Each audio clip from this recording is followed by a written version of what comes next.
The NFL draft is quickly approaching. The Chiefs hold the 31st overall pick. And on today's show, I'm going to go over my top 10 players to watch of dream draft targets for Kansas City with that 31st overall pick. We'll tell you who the 10 individuals are in just a moment. Tyler Jones here with you. Thanks for joining us. Before we do that, we continue our AFC West sub-battle in the lead-up to the 2025 NFL Draft. We are trying to see among our fellow AFC West channels who can pick up the most subs before the draft begins. And we are falling behind, my friends. We got work to do. We have picked up 2,569 new subs. Meanwhile, Broncos Breakdown's beating us with 2,580. The Raiders Report is leading the way. Mitchell Renz and company with 2,601. Let's stick it to the Raiders Report and Broncos Breakdown and show why we have the best fans, not just in the AFC West, but in the NFL as well. For continuing draft coverage, subscribe now for free, youtube.com/ChiefsTV, and we'll get started with today's show. Let's set the scene for you here. Heading into next week's draft, Andy Reid entering his 13th season as the Chiefs head coach. The Chiefs don't have a ton of cap space, about $12.71 million to be exact, from overthecap.com. And their team needs include the offensive line, wide receiver, edge, running back, defensive back, linebacker, and defensive line. They have a lot that they need to address here as they head into the draft. Brett Veach has said they view this as their version of free agency. So what could they do at 31? Let's start with Josh Simmons, the offensive tackle from The Ohio State. And this is somebody that is, I think, a very, very good football player.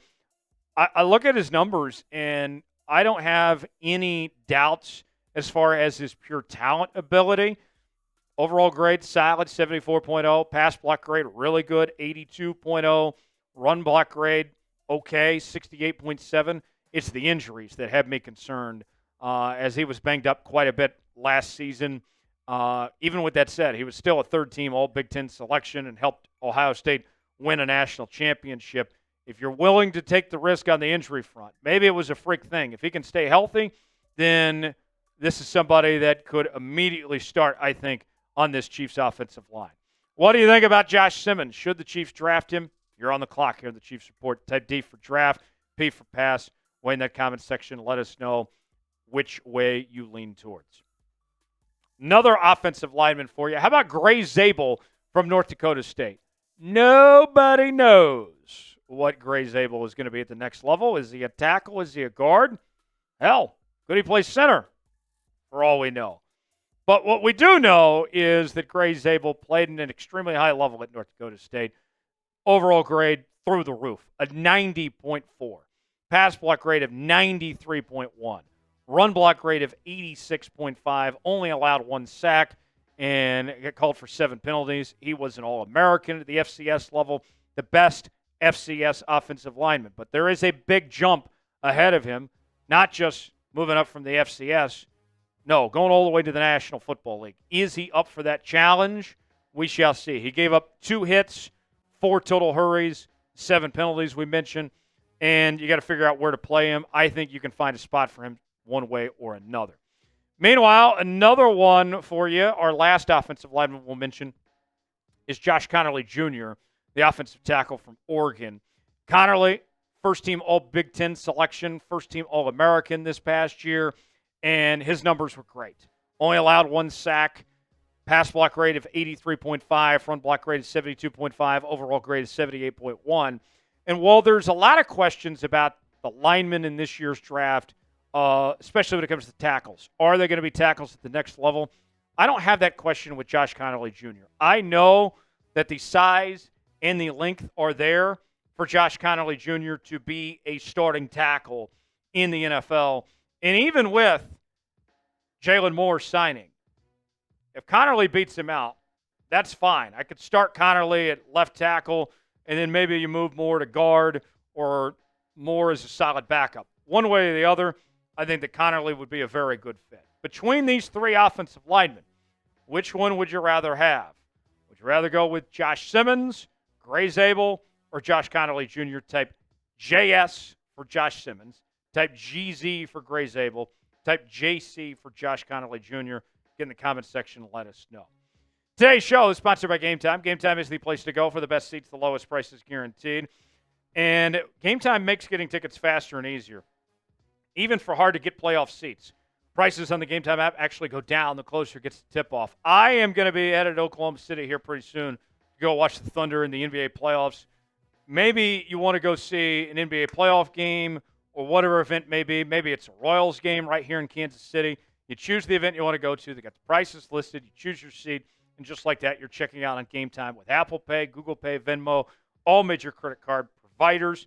With killer last-minute deals, all-in prices, views from your seat, their lowest price guarantee, Game Time takes the guesswork out of buying NBA playoff tickets. Game Time is the official ticketing partner of the Chiefs Report, where they have last-minute deals where you can save up to 60% off buying last minute for sports, concerts, comedy, shows, theater productions, and more. Game Time Picks makes last-minute ticket buying even easier than ever. By quickly highlighting the best deals in the stadium, they have their zone deals where you can save even more. When you choose a section, let Game Time choose the seats. They have their all-in pricing. Toggling this feature shows the total up front with no surprise fees at checkout. They have their seat views where you can get a panoramic view from your seat in the app before you buy. The lowest price is guaranteed, or Game Time will credit you 110% of the difference. Your purchase is covered with the most flexible customer service policy in the ticketing industry. Take the guesswork out of buying tickets with Game Time. Download the Game Time app, create an account, and use code ChatSports for $20 off your first purchase. Terms apply. Again, create an account, redeem code CHATSPORTS for $20 off. Download the Game Time app today. Last-minute tickets, lowest prices guaranteed. Link is in the comments and description of today's video. Up next, let's go wide receiver now. And this is a guy that I'm very impressed with. Emeka Egbuka from The Ohio State. I got the chance personally to talk to Emeka at the Cotton Bowl, and he was very well-spoken, a great leader, even with the emergence of Jeremiah Smith, who looked like one of the best freshman receivers we've ever seen in college football. That didn't faze Egbuka at all. In fact, he was a great teammate and a great mentor to Jeremiah Smith, and he still did his thing. He was rocking and rolling this past year with over 1,000 yards, 10 touchdowns, 81 total catches. Emeka Egbuka is ready to step in and be a quality receiver at the next level. And I'll say this too. With Emeka Egbuka, I think that you're not certain you're getting a star, but you're at least going to get a consistent receiver with Emeka Egbuka. I can count on him when I need him. That's what his track record has shown at Ohio State. They've been wide receiver U for a reason with some of the great receivers they had, and I think he'll carry on that legacy. Matthew Golden up next on our list. We've talked about Matthew Golden on this show before, out of the University of Texas. And Matthew Golden, very dynamic. He's got experience as a return specialist. That's where he kind of made his money at Houston before he transferred to UT. And then this past year with the Longhorns, he had a very solid season. Nearly 1,000 yards, 9 touchdowns. Not just a return guy, but also a threat in the receiving game. And he's totally different than Xavier Worthy. I think they would be a nice complement to each other, despite coming from the same system and playing the same position. Could be a good fit to have them paired up there in KC. Let's go defense now. This is where we find Malaki Starks, the safety from Georgia.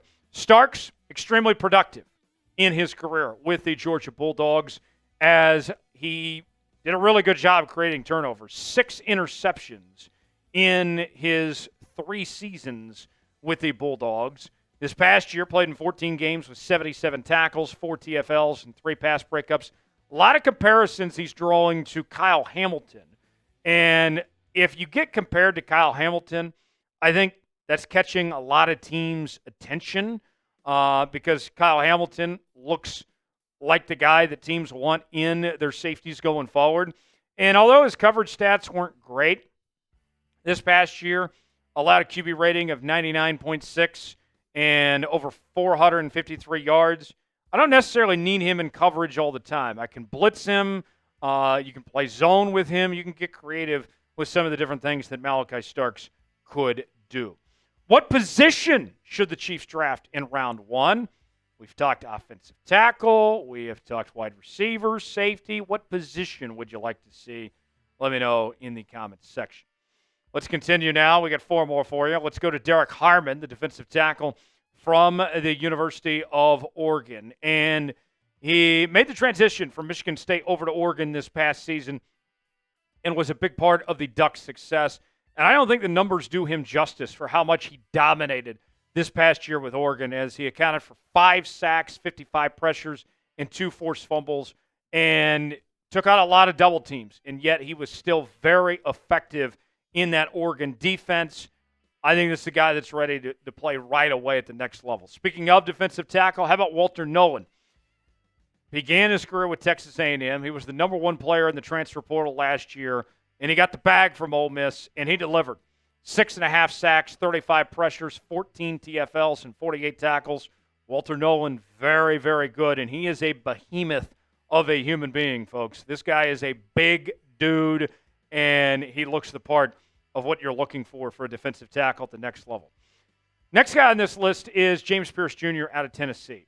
I like James Pearce a lot. He was named the number 1 player in college football entering last year, and there was a lot of attention drawn to him as just a beast on that Tennessee defense. And even with the double teams and all that he took on, he still had 7.5 sacks. Maybe he didn't live up to the billing of being the number 1 football player in college last year, but he was still very, very good, all things considered. I'm a big fan of James Pearce Jr., and I think that he would be a great fit for what the Chiefs are looking for, as you can never have too many edge rushers.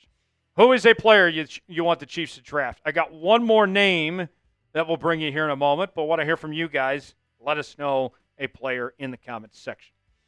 We'll go one more edge rusher for you, Nick Scorton, the edge rusher from Texas A&M. Started his career at Purdue, had a 10-sack season in 2023.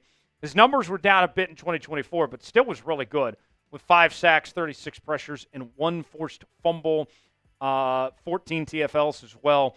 Nick Scorton, another name to watch on that front. So there you have it. That is a look at our dream draft targets.